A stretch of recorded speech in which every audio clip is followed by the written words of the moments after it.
გამარჯობა დღის მთავარი თემები და სტუმრებით ეთერშია დღის ქრონიკა. ახალი ნარკოპოლიტიკა მომავალი კვირიდან საკანონმდებლო დონეზე აისახება. ორი ძირითადი ინიციატივა შემდეგ სიახლეს ითვალისწინებს. კერძო კომპანიებისთვის ფსიქოტროპული მედიკამენტების იმპორტი აეკრძალება, მათი შემოტანა რეალიზაციის უფლება მხოლოდ სახელმწიფოს ექნება. სახელმწიფოს პრეროგატივა ხდება მეტადონის ჩანაცვლებითი პროგრამის განხორციელებაც. პრემიერ-მინისტრის ორი საკანონმდებლო ინიციატივის განხილვას პარლამენტი დაჩქარებული წესით მომავალი კვირიდან რიგ გარეშე სხდომებზე დაიწყებს. რატიფის ცვლილებას ითვალისწინებს სიახლე, რატომ გახდა საჭირო ორივე მიმართულებით პასუხისმგებლობის სრულად სახელმწიფოს მიერ ხელში აღება და როგორი იქნება ცვლილების გრძელვადიანი ეფექტი. ამ საკითხებზე სასაუბრო დღის ქრონიკის სტუმარი პარლამენტის ჯანდაცვის კომიტეტის თავმჯდომარე ზაზა ლომინაძე იქნება. საზოგადოება ქართული მხარს უჭერს სიტყვისა და გამოხატვის თავისუფლების შესახებ კანონში შეტანილ ცვლილებებს. სიახლე ცილისწამების ნაწილს შეეხება. ცვლილების მიხედვით საკუთარი სიმართლის დამტკიცება სასამართლოში დავის შემთხვევაში არა ცილისწამების მსხვერპლს, არამედ სავარაუდო ცილისმწამებელს მოუწევს. ხელისუფლების ოპონენტები ცვლილებას გამოხატვის თავისუფლების შეზღუდვად აღიქვამენ. მხარდამჭერები კი დარწმუნებულები არიან, რომ ამით დასრულდება საზოგადოებაში სიძულვილისა და ზიზღის გენერირება, რომელსაც წლების განმავლობაში მიმართავდა სიტყვის თავისუფლების მანტიით შეფუთული ცილისწამების მანქანა. ასეთია პათოსი საზოგადოება ქართულის მიერ გავრცელებული წერილის და დღეს ჩვენი სტუმარი ამ თემაზე სწორედ ამ საზოგადოების წევრი მუსიკათმცოდნე მარინა ლობჟანიძე იქნება. და კიდევ ერთი თემა, ტურისტული სეზონი 2025 ძალაში შედის. შავი ზღვისპირეთსა და მთის კურორტებზე ახალი ვიზიტორების და სტუმრობის მოლოდინში არიან. შემოსავლებს კი შემოდგომაზე დაითვლიან. თუმცა უკვე ცნობილია მონაცემები თუ როგორი იყო გასული წელი ტურისტული სექტორისთვის. მთავრობის პროგრამის შესრულების ანგარიშში პრემიერ-მინისტრმა გასული 2024 რეკორდულ წლად დაასახელა 4 მილიარდ ნახევარი დოლარი შემოსავლით და 7 მილიონზე მეტი საერთაშორისო მოგზაურით. როგორია წლევანდელი ტენდენცია და მოლოდინები? ტურიზმის ეროვნული ადმინისტრაციის ხელმძღვანელი მაია ომიაძე იქნება გადაცემის დასკვნით ნაწილში დღის ქრონიკის სტუმარი. და ჩვენ საუბარს ვიწყებთ ზაზა ლომინაძესთან, პარლამენტის ჯანდაცვის კომიტეტის თავმჯდომარე შემოგვიერთდება პირდაპირ ეთერში. მოგესალმებით ბატონ ზაზა, მადლობა გადაცემაში მონაწილეობისათვის. ვიდრე ნარკოპოლიტიკის მიმართულებით წარდგენილი ორი მთავარი სიახლის მოსალოდნელ შედეგსა და ეფექტზე ვისაუბრებთ, დავიწყოთ საუბარი მიზეზებით, რამაც სახელმწიფო ამ გადაწყვეტილებამდე მიიყვანა. არსებულმა პოლიტიკამ და მიდგომამ რა დააზიანა, ან რა მასშტაბით, რაც გახდა ცვლილებების ინიცირების მთავარი საფუძველი. მოგესალმებით თქვენს მაყურებელს. დიდი მადლობა, რომ ძალიან მნიშვნელოვანი და ჩვენი საზოგადოებისთვის ძალიან საინტერესო თემა აწიეთ თქვენს გადაცემაში. ჯერ კიდევ პრემიერ-მინისტრმა იცით 3 დღის წინ დაანონსა ეს თემა და მომავალ კვირაში პრეზიდენტის ბრძანებით შეიკრიბება რიგ გარეშე სესია, რომელიც დაჩქარებული წესით სამი მოსვენით განვიხილავთ ამ კანონს. მინდა გითხრათ, რომ უკვე დაწყებულია ყველა იმ პროექტზე მუშაობა პარლამენტში და მთავრობაში, რაც მისაღები და განსახილველია და ალბათ კარგად იცით თქვენს და თქვენ მომაყურებელმაც, რომ ჯერ კიდევ ერთი წლის წინ საპარლამენტო არჩევნების დაწყებამდე ჩვენმა გუნდმა დაანონსა, რომ ვაპირებთ ნარკომანიასთან, ნარკორეალიზატორებთან სერიოზულ ბრძოლას, ყველა შემომტანს, გადამზიდავს, დამამზადებელს და ასე შემდეგ და კიდევაც სულ რამოდენიმე ხნის წინ პარლამენტმა მიიღო უკვე რამოდენიმე კანონი, სადაც გამკაცრდა როგორც რეგულაციები, ასევე სასჯელი და შემდეგი ეტაპი, რა თქმა უნდა, ამ ნაბიჯისა არის ის, რომ ჩანაცვლებითი თერაპიას უფრო მაღალ სიმკაცრეზე აყვანა დავარქვათ, აი ესე პირობითად დაუშვათ. თქვენ იცით, რომ საკმაოდ ყავს რაოდენობერი როგორც მომხმარებელი, როგორც სახელმწიფო პროგრამას, ასევე კერძო პროგრამას, მაგრამ ის რასაც საჭირო იყო და მიგვეღო რეზულტატი, სამწუხაროდ ის რეზულტატი ამ ლიბერალურმა ნარკოპოლიტიკამ ვერ მოგვიტანა სამწუხაროდ, რასაც ვანხორციელებდით. ამიტომ გვჭირდება გამკაცრება, გვჭირდება, რომ სახელმწიფო მთლიანად თავის ხელში მოაქციოს ყველაფერი ეს საკითხები, რათა მეტი მკაცრი კონტროლი იყოს და თვალყური ვადევნოთ ამ ადამიანებს თუ როგორ მიდის მათი გამოჯამთელების პროცესი. ჩვენი მიზანი არის თავარი, რომ ჩვენი მომავალი თაობები, ჩვენი ახალგაზრდები მაქსიმალურად ავაცილოთ ნარკოდამოკიდებულებას და ნარკოტიკის მოხმარებას, რომ იცით, რომ ბევრ რეგიონში, ბევრ მუნიციპალიტეტში, მათ შორის დედაქალაქშიც ხშირად ეს ჩანაცვლებითი თერაპიის ცენტრები იყო განლაგებული ქალაქის ცენტრალურ უბნებში, რაც გულის უხილს იწვევდა ჩვენი მოსახლეობის, მაგრამ ამავე დროს სხვისთვის შეიძლება მისაბაძიც კი იყო, რაც ცთურების ელემენტები არსებობდა. ჩვენ მაქსიმალურად ჩვენს გუნდში განვიხილეთ ეს სტატისტიკა, ვნახეთ, ვიმუშავეთ ამ საკითხებზე და გადაწყდა, რომ მთლიანად საკითხი, რომელიც შეეცვება ჩანაცვლებით თერაპიას იყოს სახელმწიფოს ხელში. ამაზეც ვისაუბრებთ, ბატონ ზაზა. მართლად გვაჩვენა სტატისტიკა. კი ბატონო, ამას შევეხებით აუცილებლად მანამდე მინდა აი მიზეზების ერთ ნაწილს დაუბრუნდეთ. თქვენც ახსენეთ და პრემიერ-მინისტრმა ინიციატივის წარდგენისას ერთ-ერთ საფუძვლად დაასახელა იდეოლოგია, რომელიც გადაგებდა ლიბერალურ მიდგომას, ეგრეთ წოდებული კლუბური ნარკოტიკისა და მარიხუანის მოხმარების მიმართ. აი მხოლოდ აი ამ იდეოლოგიამ იქონია გავლენა სიტუაციაზე, ანუ მისი წილი მეტია საერთო პრობლემაში, თუ ასე ვთქვათ, სიტუაციით სარგებლობის ამბოროტად გამოყენებს, იმიტომ რომ ერთ-ერთ მიზეზად ასევე იყო დასახელებული, რომ კერძო კომპანიებს შეიძლება ჰქონდეთ პირდაპირ კომერციული ინტერესი პრეპარატის რეალიზაციის გაფართოების მიმართ. დიახ, გეთანხმებით, რა თქმა უნდა, ამავე დროს იცით, რომ ჩვენს ქვეყანაში მოქმედებს ძალიან მაღალი ევროპული სტანდარტები, ის, როდესაც ჩვენი კანონები მაქსიმალურად არის ჰარმონიზებული ევროპულ კანონებთან და ერთ-ერთი ამის მაჩვენებელი არის ის, რომ ჩვენ სრული ინფორმაცია არ აქვს პაციენტის უფლებების დაცვიდან გამომდინარე, ამ კანონიდან გამომდინარე, ჩვენ ვერ ვფლობთ ინფორმაციას თუ რა ხდება დაუშვათ კერძო ჩანაცვლებით თერაპიებში. იყო შემთხვევები, როდესაც პაციენტები ნარკოდამოკიდებული ადამიანები ერთი პროგრამიდან გადადიოდნენ მეორეში, შემდეგ ბრუნდებოდნენ უკან. ან იყო თუ არა შემთხვევები ისეთი, რომ ერთდროულად ორივე პროგრამაში ყოფილიყვნენ. ამიტომ, როდესაც მთლიანად ეს რაოდენობა მოექცევა სახელმწიფოს ხელში, პირველი გაიოლდება კონტროლი, მეორედ გვექნება უკვე ნათელი სტატისტიკა იმისა, რომ სად ვერ ვართ ისე როგორც საჭიროა, სად გვჭირდება ძალების მეტი მოზიდვა, კაპიტალის და ასე შემდეგ, იმიტომ რომ შედეგი რისთვისაც იყო შექმნილი ეს ჩანაცვლები თერაპიის ცენტრები, სამწუხაროდ არ მოგვცა ის შედეგი, რასაც ველოდით. ამიტომ თუ კი სტატისტიკა ამას გვაჩვენებს, ჩვენ ვალდებული ვართ გავაკეთოთ რეაგირება, უფრო გავამკაცროთ ნარკოპოლიტიკა და რა თქმა უნდა, ლიბერალური მიდგომა აქ უკვე აღარ გამოგვადგება. იცით რომ წინა თვეებში მიღებულ კანონებში ჩვენ შემოვიღეთ ასევე იძულებითი მკურნალობა ნარკოდამოკიდებულისთვის, რაც კიდე ერთხელ გვიბიძგებს იმისათვის, რათა ჩანაცვლები თერაპიაში, რომელიც დაახლოებით 50-50%-ია, როგორც კერძო დაწესებულებები, ასევე სახელმწიფო, გვინდა რომ ეს ყველაფერი ერთ ხელში მოექცეს, რათა ერთიანად, მთლიანად გავაკონტროლოთ სისტემა თუ რას ვაკეთებთ ჩვენი მომავალი თავი. აი როცა 50-50-ზე ხო, კერძო და სახელმწიფო სერვისი ამ მიმართულებით, აი რა ვადებზე შეიძლება იყოს საუბარი და როგორ მოახერხეს აი მაქსიმალურად მოკლე დროში სრულად გადმობარებას ამ სერვისისას სახელმწიფო. და აქ საინტერესოა ბენეფიციარების რაოდენობაც და მათი გეოგრაფიული განაწილებაც, ხომ სტატისტიკაც ახსენეთ თქვენ და მიზეზები, აი როცა საუბარია მაგალითად მჭიროდ დასახლებული ტერიტორიებიდან ჩანაცვლებითი თერაპიის ცენტრების გატანაზე, რადგან ეს იწვევს მოსახლეობის გარკვეულწილად უკმაყოფილებასაც. თავისუფლად ეს ხომ არ დააზიანებს მაგალითად ბენეფიციარებს და ხომ არ გაურთულებს მათ წდომას პროგრამაზე. პირველი გეტყვით იმას, თუ ბენეფიციარების რაოდენობაზე თუ ვისაუბრებთ, 4-ჯერ მეტია დაახლოებით სახელმწიფო პროგრამაში, ვიდრე კერძო კლინიკებში ეს ბენეფიციარი. ანუ სახელმწიფო დღესაც 80% ბენეფიციარი არის სახელმწიფო პროგრამის მოსარგებლე. მხოლოდ 20% არის კერძო, თუმცა ეს 20% ბენეფიციარი, რომელიც კერძო კლინიკებში იღებენ ამ სერვისს, ისინი არიან გადანაწილებული დაახლოებით 20 სხვადასხვა კლინიკაში მთელი რეგიონით.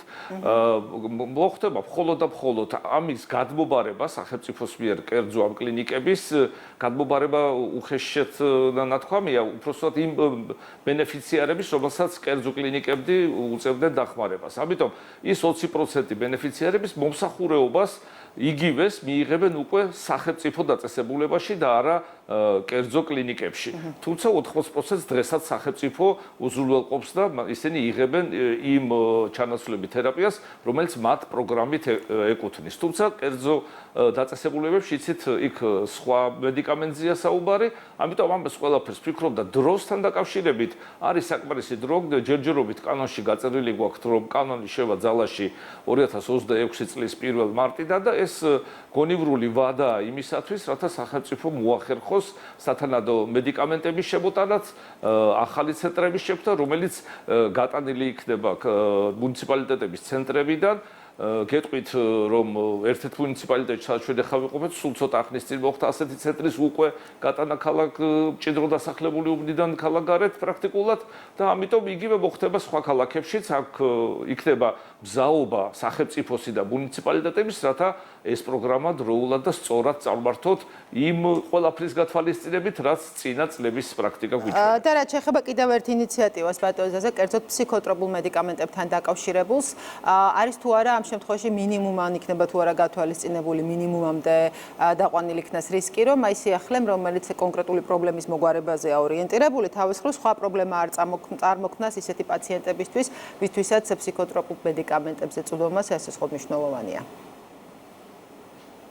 კი, რა თქმა უნდა, დაგეთანხმებით მაგაში, მინდა გითხრათ, რომ დაახლოებით 120-დან მეტი ფსიქოტროპული ნივთიერება შემოდის დღეს საქართველოში, რომელიც საჭიროება აუცილებელი და სავალდებულოა ჩვენი პაციენტებისათვის და მოგეხსენებათ, რომ ეს გამცემი პუნქტები, ეგრეთ წოდებული მწვანე რეცეპტების გამცემი აფთიაქები არის რამოდენიმე საქართველოში სულ, ისინი რჩებიან, როგორც იყვნენ, ისე გამცემებად ამ მედიკამენტების, თავარი არის, რომ ამ მედიკამენტების შემოტანაც სრულად მოექცევა სახელმწიფო კონტროლის ქვეშ და სახელმწიფო თვითონ უზრუნველყოფს მათ იმპორტს საქართველოში.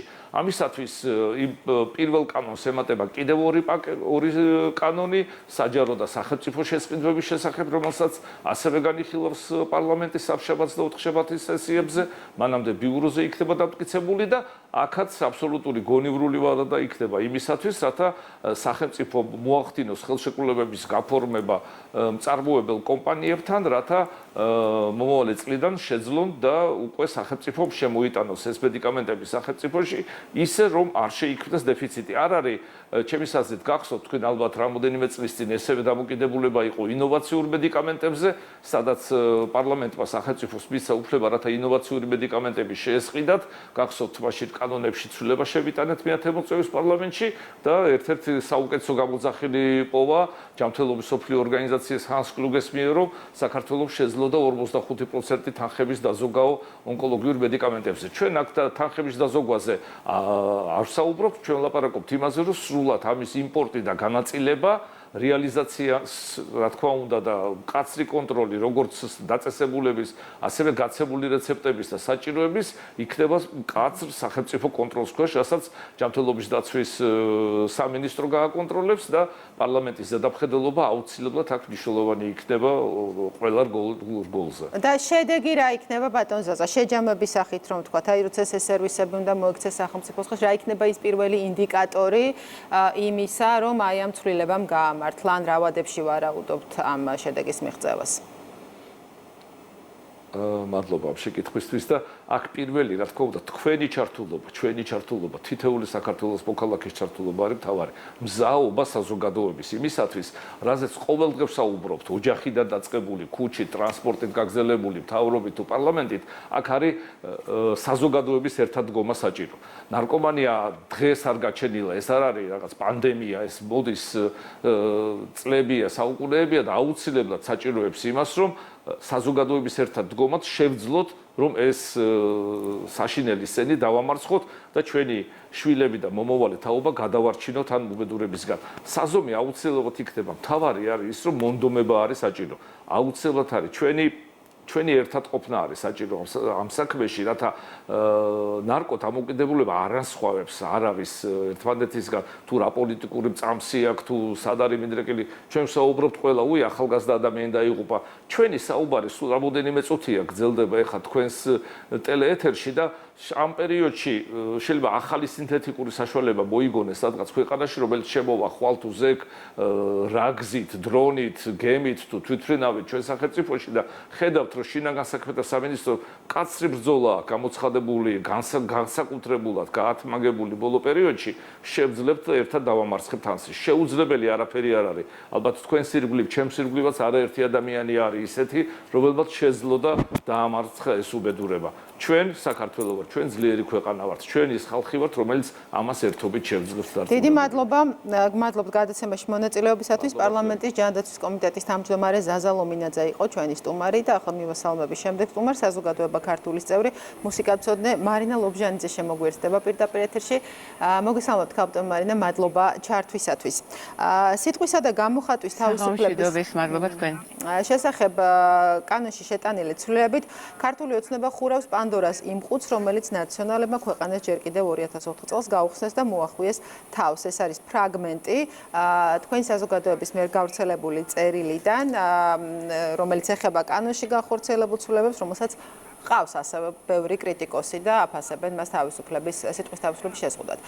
თქვენი და თქვენი საზოგადოების პოზიცია კიდევ ერთხელ რომ განგვიმარტოთ, როგორ ხედავთ თქვენ, რატომ და რა მიზეზით დადგა ეს რეალობა, რამაც გაართულა სიტყვის თავისუფლებისა და ცილის წამებასა თუ შეურაცხყოფის ერთმანეთისგან გამიჯვნა?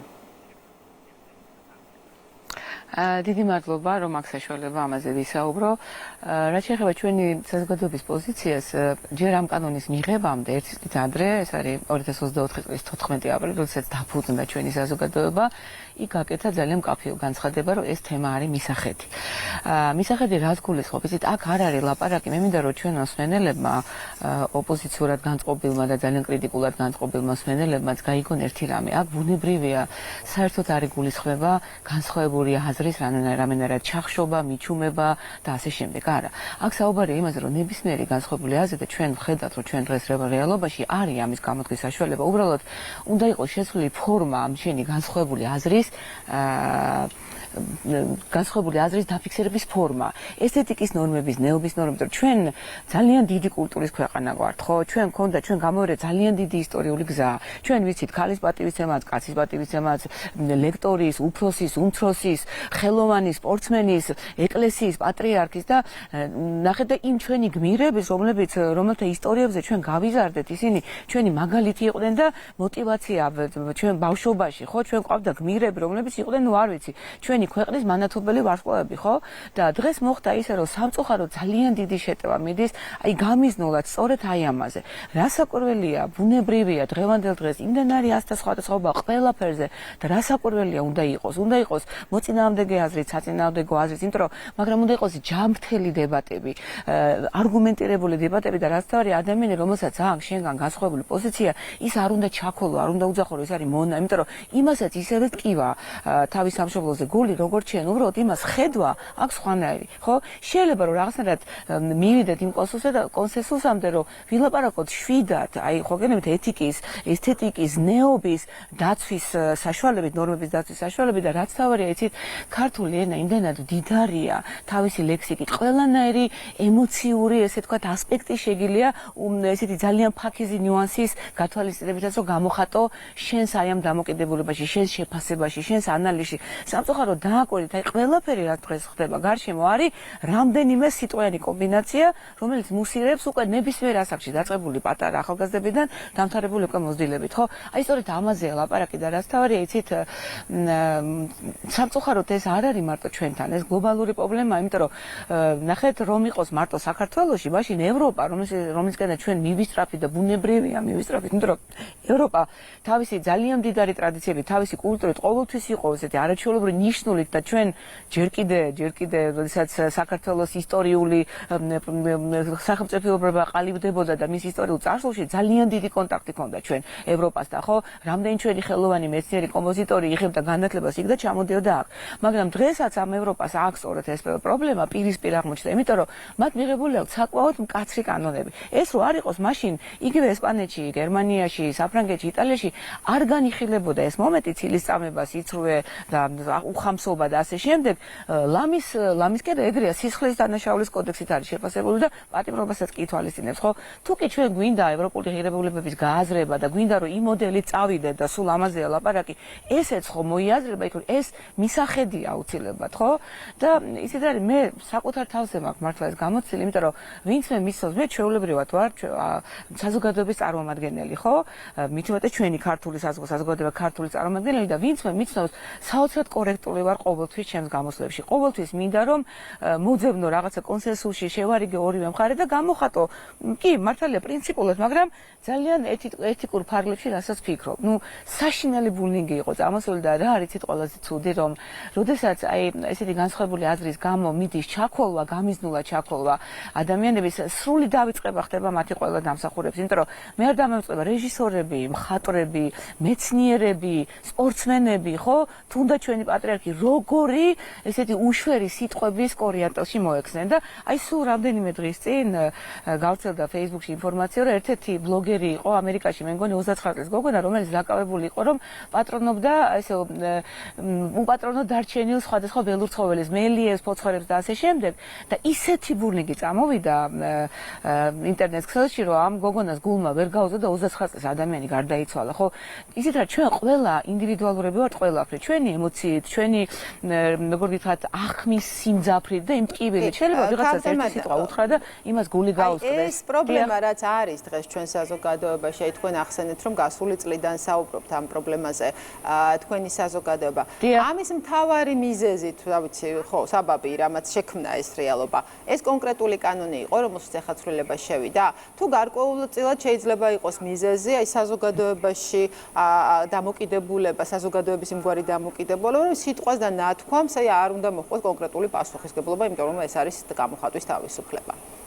აი ესეთი აღქმა გამოხატვის თავისუფლება. არა, გამოხატვის ისეთ რა არის პასუხისგებლობა, როდესაც იგი ნახეთ პასუხისგებლობა და თავისუფლება არაჩვეულებრივი განმარტება თავისუფლება, იმიტომ რომ შენ თავისუფლებაში არ უნდა მოიაზრო ის, რომ შენი თავისუფალი სიტყვით და დამოკიდებულებით განადგურდეს მორალურად, ფსიქიურად, ფიზიოლოგიურად და ფიზიკურად ადამიანი შენი მოწინააღმდეგე რესპონდენტი, რომელიც დაუშვათ შენ არ გეთანხმება ამა თუ იმ შეხედულებაში. ამაზეა ლაპარაკი, თორე კიდევ კარგი ჩვენ ცხოვრობ დღეს ისეთ დროს და ისეთ ქვეყანაში, როდესაც სულ ყველას აქვს გამოხატვის საშუალება თავისუფლება, სრულიად თავისუფალი ხარ. უბრალოდ აქ არის ლაპარაკი იმაზე, რომ შენი შეფასებით არ უნდა მოკლა ის ადამიანი და რაც თავარია, ეს ეხლა არ გაჩენილა. ეხლა უბრალოდ სამწუხაროდ ეს იცით, აი ცითი ძალიან სერიოზული მამოძრავებელი ტალღა ლაით თემა თითქმის ყველგან, როდესაც მიდის იდეოლოგიური პროპაგანდა მთელ მსოფლიოში. თორე თვითონ ეს თემა, ეს აქ ილიასაც, ხო, სიტყვით მკვლელობა, არა?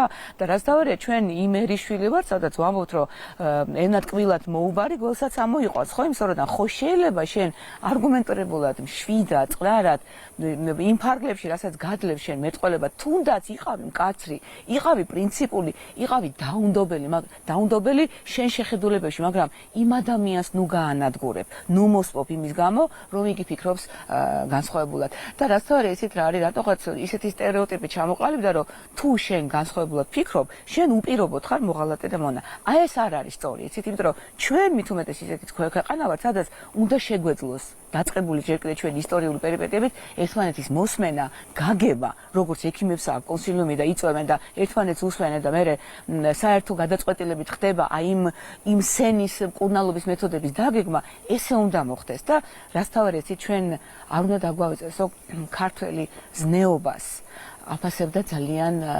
ღირებულად და ზნეობა ჩვენთვის უმთავრესია უფროსის და უმცროსის პატივისცემა და ეს არ უნდა დავკარგოთ. მე მაგალითად ძალიან მტკივარ, როდესაც ასაკით ბევრად პატარა საოცრად შეურაცხყოფს და ძალიან ცუდად შეურაცხყოფს დაუშვათ ხსოვან მეცნიერს, ლექტორს და ასე შემდეგ. არის რაღაცა აი ეს უპირველესი, ის წმინდა, ის ჩვენი ემპირიული თავისებურება და ჩვენი თვითყოფადობა, რაც ნებისმიერი მიუხედავად იმისა, რომ კატეგორიულად არ ეთანხმები ამა თუ იმ პოსტულას, რომ შენ თავს არ უნდა აკადრო, რომ ადამიანი შენი სიტყვით და დამოკიდებულებით მოსპო. და რაც თავარია, იცით, ჩვენს ისტორიაში, უახლეს ისტორიაში ძალიან ხშირად არის უკვე შემთხვევები და იყო კიდევაც 90-იანებში, როდესაც გადის დრო და ესა თუ ის დიდი ადამიანი, აი უკვე ისტორიული თვალთახედვით, როდესაც მოიხედა უკან, მიხვდა რომ მისი შეფასება არ იყო სწორი და ბევრს ეყო, თუმცა უფრო ბევრს არა. რამდენიმეს ეყო სითამამე, რომ ბოდიში მოეხადა სწორი თავიანთი არასწორი პოზიციის გამო. ამიტომ იცით რა არის, ის რომ შენ განსხვავებული პოზიცია გაქვს, ეს არ არის შეცდომა, უნდა გქონდეს. უბრალოდ ამ პოზიციის გამოხატვის, დაფიქსირების ფორმები უნდა იყოს ეთიკაზე და ზნეობაზე დამყარებული და შენი შინაგანი სულიერი პატიოსნებით იმართებოდეს. მადლობა გადაცემაში მონაწილეობისათვის. დღეს ქრონიკის კითხავს პირდაპირ ეთერში პასუხობდა მარინა ლობჟანიძე, საზოგადოება ქართულის წევრი და ჩვენ ახლა საუბარს განვაგრძობთ ტურიზმის ეროვნული ადმინისტრაციის ხელმძღვანელთან მაია ომიაძე შემოგვერთდება პირდაპირ ეთერში. მაია, მოგესალმებით, დიდი მადლობა ჩართვისათვის. ზაფხული უკვე ძალაშია შესული, კურორტებზეც ტურისტული სეზონი ოფიციალურად გახსნილია. როგორია წლევანდელი ტენდენცია, რა პროგნოზის საფუძველს იძლევა საერთაშორისო ვიზიტორების, შიდა ტურიზმისა თუ სხვა კრიტერიუმების გათვალისწინებით არსებული სურათი. მოგესალმებით, ნაცია, მივესალმები იმედის მაყურებელს. დიახ, ზაფხულის სეზონი შეიძლება ითქვას, რომ შუა პერიოდში, ასე ვთქვათ, საკმაოდ წარმატებულად დაიწყო. პროგნოზები ძალიან პოზიტიური გვაქვს. მეორე კვარტლის, უბრალოდ ზაფხულის კვარტლის ბოლოს გვეცოდინება უკვე როგორი იქნება, იმიტომ რომ წინასწარმსჯელობას ციფრების გარეშე აზრი არ აქვს, თუმცა მოლოდინები ძალიან პოზიტიურია. რაც შეეხება წლის დასაწყისს, უნდა აღინიშნოს, რომ აქაც წინა წელთან შედარებით, ანალოგიური პერიოდთან შედარებით 1.1%-ით ზრდა გვაქვს ვიზიტორების ოდენობაში, ხოლო შემოსავლებში გადაჭარბებული რაოდენობით, უპრეცედენტო რაოდენობით შემოსავალი მიიღო ქვეყანამ ტურიზმის ინდუსტრიიდან. მოლოდინებს რაც შეეხება, ჩვენ ყოველ წელს ვაკეთებთ შემდეგი წლის პროგნოზს, სავარაუდო დაშვებებით, რა თქმა უნდა აღინიშნოს, რომ წლევანდელი პროგნოზი ასე გამოიყურება 8 მილიონი საერთაშორისო მოგზაური, რაც გასულ წელთან შედარებით 7%-ით გადაჭარბება იქნება, ხოლო შემოსავლებში ეს იქნება 4.7 მილიარდი ამერიკული დოლარი, რაც 8%-ით გადაჭარბება იქნება გასულ წელთან შედარებით. მთლიანობაში სტატისტიკის თვალსაზრისით საკმაოდ პოზიტიურ ციფრებს ველოდებით. აღსანიშნავია, რა თქმა უნდა, ის ფაქტი, რომ წელს ძალიან ბევრი ახალი ფრენა დაემატა, ახალი მიმართულება არსებულებზე, სიხშირეები დაემატა, რაც რა თქმა უნდა, ასე ვთქვათ, წინაპირობაა იმის, რომ საქართველოში ბევრად მეტი საერთაშორისო მოგზაური ჩამოვიდეს. აი, ამ სიახლეებმა რა გააქვთ უკვე მონაცემები, რომ მაგალითად ავიაბაზარზე არსებულმა სიახლეებმა რა გავლენა იქონია აისახა თუ არა ეს უკვე სტატისტიკას და თქვენ ახსენეთ, რომ მალე გექნებათ ხელმისაწვდომი მეორე კვარტლის მონაცემები, თუმცა სანამ ეს მონაცემები ხელთ გექნებათ, ალბათ გააქვთ ხომ გარკვეული გათვლა. აი, რა გათვლა მეორე კვარტალზე, აი მაგალითად იმ კუთხით, რომ აი რამდენად მაღალ მხარჯველ უნარიან ტურისტებს ელოდებით აი ამ შედეგებში რომ აისახოს. წინასწარ რომ ციფრებზე არ ვისაუბრებთ, რა თქმა უნდა, ახალ ფრენებს, რა თქმა უნდა, თავისი დაშვებები მოყვება და სწორად აი ამ დაშვებებით და პროგნოზით განისაზღვრა წლევანდელი წლის პროგნოზი, როგორც საერთაშორისო მოგზაურებში, ისე შემოსავლების თვალსაზრისით. უნდა აღინიშნოს, რომ პირობითად ვამბობ, ბრიტანეთის პირდაპირი ხაზები, რომელიც დაემატა თბილისი-ლონდონი, ლონდონი-თბილისის მიმართულებით, დაახლოებით 70% ბრიტანული პასპორტის მფლობელები არიან ბორტზე. ბორტი ფაქტობრივად სრულად დატვირთული დაფრინავს, კვირაში 4 სიხშირით ბრიტანეთის ხაზები და 2 სიხშირით EasyJet, რაც დაშვების საფუძველს იძლევა იმის თქმის, რომ საკმაოდ მაღალმხარჯველიანი უნარიანი ტურისტები საქართველოში ჩამოდიან ზაფხულის სეზონის გასატარებლად. მე მინდა აღვნიშნო სულ რამოდენიმე დღის წინ დავბრუნდი თუშეთში, სადაც მედია ტურს მასპინძლობდით და სავსე იყო თუშეთი ნამდვილად საერთაშორისო ევროპელი მოგზაურებით, მათ შორის პოლონელებით, მანქანებით, გერმანულ ნომრებზე, მოტოციკლეტებით, ველოსიპედებით, ფეხით მოსიარულე ტურისტები, რომლებიც თუშეთის ბუნებას, ასე ვთქვათ, ეცნობოდნენ და ზაფხულს ატარებდნენ საქართველოში. შესაბამისად, მანამ სანამ ზუსტი სტატისტიკა არ გვექნება მეორე კვარტლის შემაჯამებელი ციფრებით, წინასწარ რა თქმა უნდა ციფრებზე საუბარი ზედმეტია, თუმცა აი ამ დაშვებების და თვალხილული შედეგებზე დაყრდნობით შეიძლება ითქვას, რომ საკმაოდ წარმატებული ზაფხულის სეზონი გვექნება. კი ბატონო, ვისაუბროთ იმ კამპანიებზეც, რასაც თქვენი ადმინისტრაცია საქართველოს ტურისტული პოტენციალის პოპულარიზაციისა და გაცნობის მიზნით მიმართა. აი უკვე გასულ თვეში იყო გამოფენა კორეაში, კამპანიები ჩინეთსა და ინდოეთის ბაზრებზე. აი ამ აქტივობებს რა წილი აქვს საერთო სურათში? ჩვენ გვაქვს კამპანიები ჩვენ სამიზნე ბაზრებზე ძალიან აქტიურად. ეს არის ევროკავშირის ქვეყნები, აქტიური კამპანია გვაქვს გერმანიაში, პოლონეთში, საფრანგეთში, იტალიაში, ბალტიის ქვეყნებში, ასევე აღსანიშნავია დიდი ბრიტანეთი, ჩინეთი, ინდოეთი, გაერთიანებული ემირატები. შესაბამისად, თუ მივადევნებთ თვალყურს, რომ ფრენებთან მიმართებაში ასევე ემატება, რა თქმა უნდა, ერთობლივი კამპანიები ავიაკომპანიებთან ერთად, როგორც ციფრულ მედიაში, ისე ტრადიციულ მედიაში, ასევე გვაქვს გამოფენები ტრადიციულ სექტორთან ერთად, ბიზნესთან შეხვედრა, ეგრეთ წოდებული road show-ები, სადაც ქვეყნის პრეზენტაციას უტარებთ სხვადასხვა ტიპის მედია იქნება ეს თუ სექტორი, როდესაც ხვდებით ხოლმე, ვფიქრობთ, რომ ეს ყველაფერი თანმიმდევრული გეგმა საბოლოო ჯამში შედეგს გამოიღებს. ყოველ შემთხვევაში, აქამდე კოვიდის შემდეგ აღდგენის დინამიკა აბსოლუტურად სწორი დინამიკით მიდის ტურისტების თვალსაზრისით, ხოლო შემოსავლებში უკვე ბოლო პერიოდია, რამდენიმე წელია მუდმივად გადაჭარბება არის, რაც სწორედ იმაზე მეტყოლებს, რომ ბევრად მეტი მაღალმხარჯვულუნარიანი მოგზაური ჩამოდის საქართველოში. კამპანიები ჩვენ რა თქმა უნდა გვაქვს ქვეყნების და სეზონების მიხედვით, ასევე პროდუქტების მიხედვით, პირობითად ვამბობ, იმიტომ რომ ჩვენ ვიცით პირობითად გერმანელ მოგზაურს ზაფხულის განმავლობაში საქართველოში რა აქტივობები აინტერესებს, ჩვენ საკმაოდ ადრე დავიწყეთ ზაფხულის პოპულარიზაცია, ზაფხულის აქტივობების სათავგადასავლო ტურიზმის პოპულარიზაცია ევროპულ ქვეყნებში და სწორედ ვფიქრობთ, რომ ამის შედეგია საკმაოდ ბევრი მოგზაური. ჩვენ ასევე ვაკეთებთ ხოლმე მუდმივ გამოკითხვას, როდესაც საქართველოდან მოგზაური გადის, ჩვენ გვაქვს ესეთი აეროპორტში, როდესაც გინდა ასე ვთქვათ, უფასო ინტერნეტი დაიჭირო, შენ გთხოვს აპლიკაციის შევსებას, რაც კითხვარის შევსებას, რაც სულ რაღაც 1 წუთი მიაქვს მოგზაურის და საკმაოდ კარგი მონაცემი გვაქვს ხოლმე. პირობითად ვამბობ, სად დაისვენეს, როგორ გაიგეს საქართველოს შესახებ, როგორ აარჩიეს, მე რამდენად არიან პირველი ვიზიტია თუ მეორედ ბრუნდებიან, რა მოეწონათ, რა არ მოეწონათ, რას გურჩევდნენ და იქ თვალნათლივ ჩანს ურთიერთკავშირი ჩვენს დაგეგმილ კამპანიებსა და შესაბამისად ქვეყნების მიხედვით აქტივობებს. ალბათ ამ კითხვაში მნიშვნელოვანი ნაწილი აქვს ქართულ კულინარიასაც. კიდევ ერთი სიახლე გაქვთ თქვენ, რომელიც შედარებით განსხვავებული აქამდე წარმოებული კამპანიებისგან, ეს არის ქართველი მზარეულების გადამზადების პროექტი. ხო, აი ამას რა წილი აქვს თქვენს მიზნებში? რა შედეგზეა ეს გათვლილი? ძალიან მოკლედ რომ შევაჯამოთ. გასტრონომია თავისი შინაარსით, გასტრონომია და ღვინო ერთობლივად, რა თქმა უნდა, ქართული ტურისტული პროდუქტების ერთ-ერთი თვალსაჩინო და ყველაზე ასე ვთქვათ, ერთ-ერთი ყველაზე პოპულარული მოთხოვნადი პროდუქტია.